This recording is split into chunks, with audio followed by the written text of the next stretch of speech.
Isipin mo yung isang payapang gabi sa ilalim ng mga bituin, mukhang kalmado at predictable ng mundo. Bigla na lang may isang guhit na liwanag na nag-zip across horizon. Kakaibang galaw, hindi alam kung saan nagmula. Sandaling moment lang ito, pero may lalim na nagtutulak sa mausisa mong kaisipan. Ano kaya yon? Ibon, eroplano, o baka naman mas mysterious pa? Ang mundo ng mga unidentified flying objects o mga UFOs ay tumatawag sa atin sa kanyang enigmatic appeal, nagbubukas ng gateway sa mga tanong na matagal nang pinaglalabanan ng mga tao. Pero sa dami ng mga speculations at kwento, may isang solid way ng inquiry na naghihintay na sundan, yung scientific method. Pero bago natin ituloy diskusyon, make sure na i-hit mo like button at i-subscribe ang channel ko kung hindi mo pa nagagawa. At kung gusto mong ma-notify sa bawat bagong video ko, i-click din yung bell icon. Malaking tulong niya sa akin at sobrang na-appreciate ko yun. Nagawa mo na? Alright, simulan na natin. Imagine, chill ka lang sa favorite spot mo. Nag-e-enjoy sa isang tahimik na gabi, tapos biglang may liwanag na gumuhit sa kalangitan. Hindi nga siya shooting star at kakaiba yung galaw niya. Hindi tulad ng kahit anong aircraft na nakita mo na dati. Na-curious ka, nagtataka ka kung ano ang mysterious object na yun. Ganito kadalasan nagsisimula ang paggamit ng scientific method sa UFO investigations. Isang simpleng observation. Unang step sa pag-solve ng mystery ng UFO sightings ay observation. Kahit sino, pwedeng pilots, military personnel o katulad mo lang na nag-e-enjoy sa gabi, pwedeng makakita ng kakaibang liwanag sa kalangitan. Inire-report nila yung nakita nila. Minsan kumukuha ng litrato o ng videos at boom, may bago ng case ang UFO investigators. Pero hindi lahat ng liwanag sa langit ay aliens. Pwede siyang misidentified airplane, drone o kahit na weather balloon. Pero kung walang maayos na observation, wala tayong starting point para malaman kung ano talaga ang nangyayari. Pagkatapos ng initial observation, oras na para mag-isip. Nagpo-formulate ng hypothesis o educated guesses yung mga investigators kung ano nga ba talaga yung mysterious object na yun. Pwede siyang kahit ano, mula sa military aircraft testing hanggang sa natural atmospheric phenomena o sa pinaka-exciting na scenario, baka something extraterrestrial. Sunod, yung real detective work. Ito yung pag-collect ng data. Kinokolekta ng UFO investigators lahat ng available evidence sa sighting. Kasama dito ang testimonies ng eyewitnesses, photos, videos at minsan kung swerte, physical evidence mula sa site. Bawat bits ng data, piraso ng puzzle na pwedeng makatulong mapaliwanag yung sighting. Iba-iba yung type ng data na nakukolekta. Baka mag-report ang isang farmer ng kakaibang circular pattern sa palayan niya, habang ang isang piloto naman may radar data ng unidentified object na sobrang bilis. Unique ang bawat case at unique din ang data na kasama dito. Pag nasa kamay na lahat ng pieces ng puzzle, oras na para mag-deep dive at i-analyze ang data. Ikinukumpara ng mga investigador yung evidence laban sa hypothesis na na-formulate nila earlier. Minsan, kumukonsulta pa sila sa mga expert sa related fields, kagaya ng aviation o meteorology, para mas maintindihan nila yung sitwasyon. Sa metikulosong pagka-analisa, minsan yung unidentified flying objects na i-explain bilang misidentified aircraft, drones o natural phenomena. Pero every once in a while, yung data lumalampas sa usual explanation. Nag-iiwan ng bukas sa pinto para sa mas maraming tanong at potential para sa extraordinary discoveries. Ang UFO investigations kahit na sobrang exciting ay dumaan sa tricky path na puno ng skepticism, ridicule at sangkatutak na hamon. Simula pa lamang marami ng skepticism. Pag nabanggit mo ang UFOs, baka salubungin ka ng mga taas na kilay o nakakalokong tawa.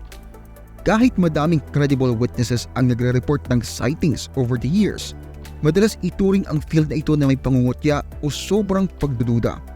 Itong stigma madalas pumipigil sa serious scientific inquiry at nagdi-discourage sa mga tao na i-report ang sightings o i-share ang experiences nila.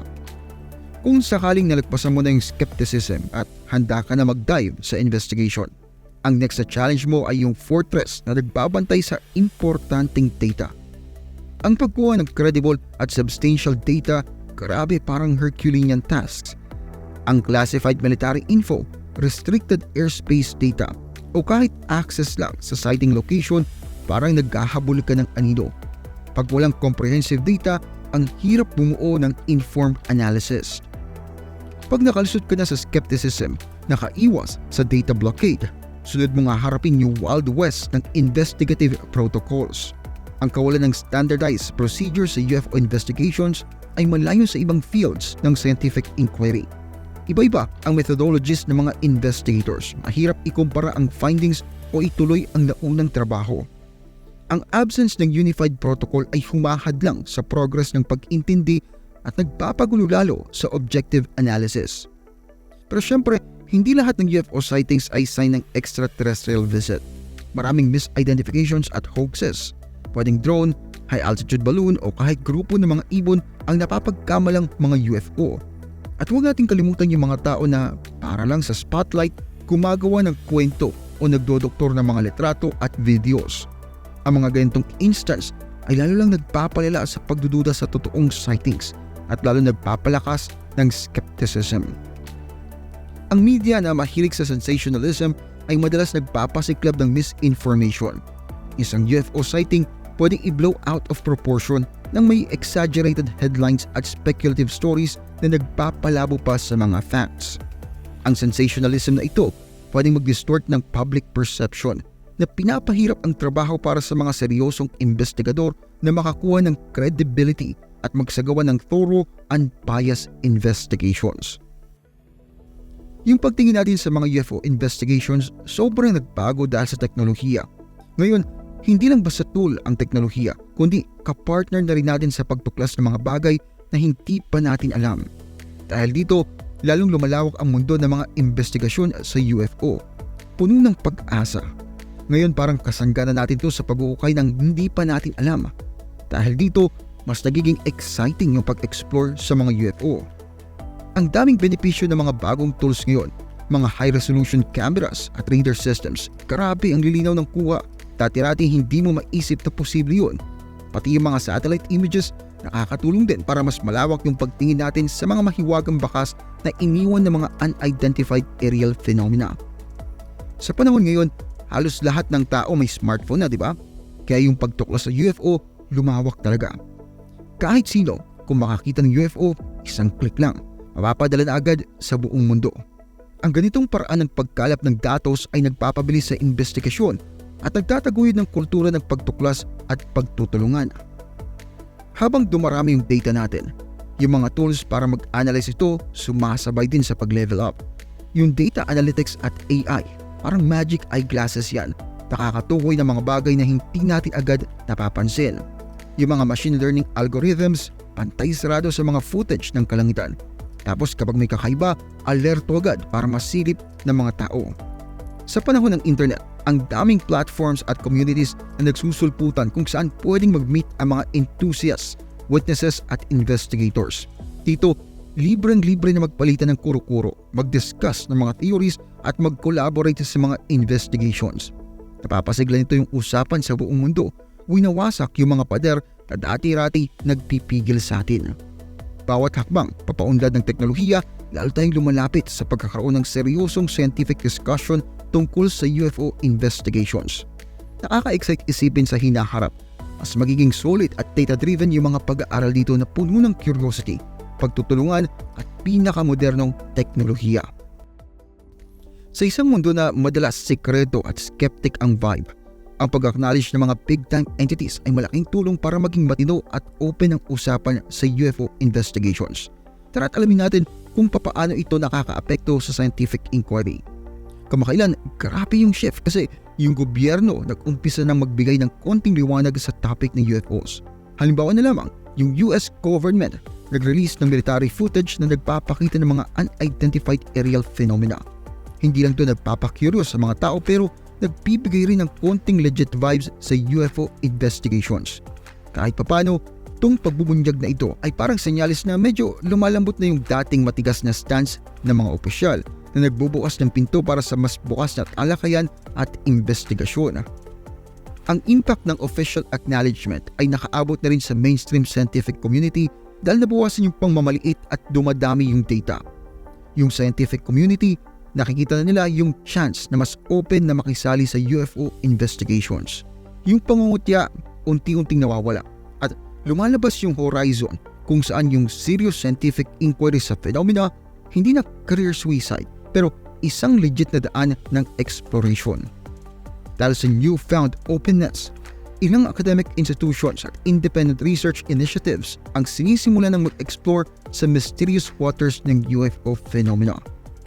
Yung pag-set up ng mga research initiatives na focus sa pag-aaral ng unidentified aerial phenomena at yung involvement ng mga scholars ay nagpapakita ng promising shifts patungo sa mas structured at methodical inquiry. Nagsisimula na rin lumitaw yung mga signs ng collaboration sa pagitan ng government bodies at civilian investigators. Itong mga collaborations na to ay pwedeng magbukas ng access sa sandamakmak na data at resources. Tinutulak ang UFO investigations papunta sa bagong era ng legitimacy at thorough examination.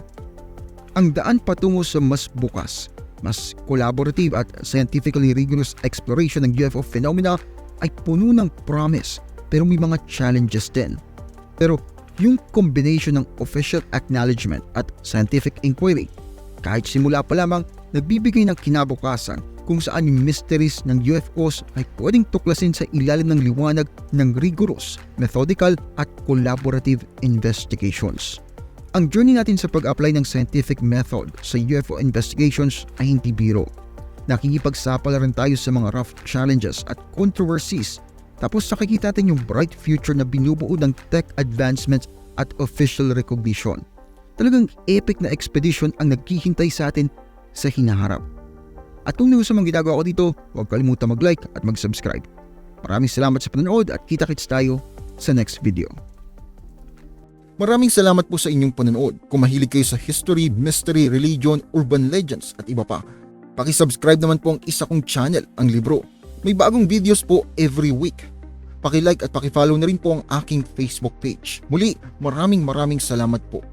Meron po tayong member content, paki-check na lamang po ang playlist. Marami-rami na rin pong nakalagay doon.